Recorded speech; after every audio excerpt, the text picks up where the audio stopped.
ngày nè ngày chia về liền là o mẹ nong mà thôi ai nè nong cái tham máy sầm rám mình cu ai sọp đâu phải nó sầm rám ok bye bye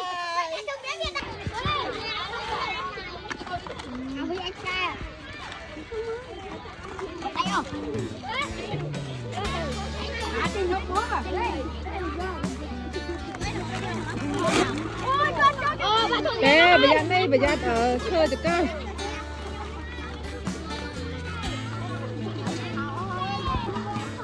Kê đang mơ thì mẹ nè. Mẹ. Mẹ bên ai chia bên tủ ở. Cái hai mấy sầm rám mình cô ai xót.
Ngày nè ngày chia về liền là o mẹ nong